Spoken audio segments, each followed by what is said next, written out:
So if you have users that stopped using your product, and now we have the engagement campaigns, I think it's relevant because it focuses more on email marketing. So we have different types of emails. So you can use them to highlight new features, new benefits. You can provide insights about your industry. You can offer discounts to re-engage dead users in a way. And of course, you can use your data for personalization to personalize your email. Few examples.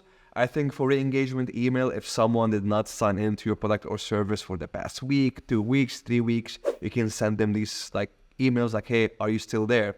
Why did you stop using our product and service? Also a great way to gather data to understand why people are leaving so you can improve your product.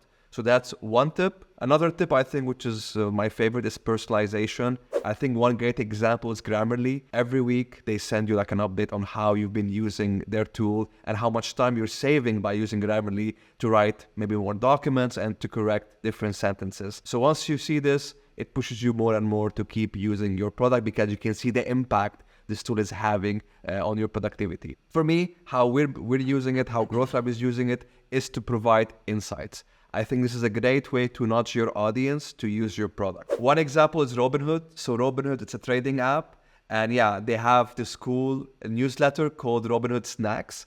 And they give you updates about what's happening in the market. So once you see what's going up, what's going down, you're more likely to sign in and maybe benefit and start trading. With the Growth Tribe, we have micro learning. So basically all the trainers at Growth Tribe, we send our customers some, like I would say, 5 minutes videos about a certain topic. So we have one for marketing, we have one for data, and we have one for business. Me and Alan, I think every 2 weeks, we build like a short form video to our customers to tell them about something trending. In this example, we're talking about how to approach social media in 2024. So we send this to our customers every single week. And once they consume this content, they're more likely to be retained as customers. Yeah, especially in a fast-changing industry like marketing. Everyone would want to know about those changes and how they would impact their jobs and marketing tactics as well.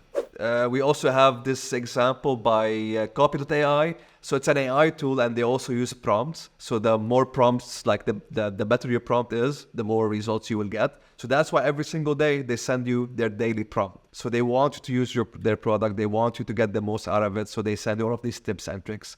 So if you have a platform and you want your audience to know how to use it, every single day you can send them tips and advice on how to get started to keep them coming back and getting activated. Wow, man. Yeah.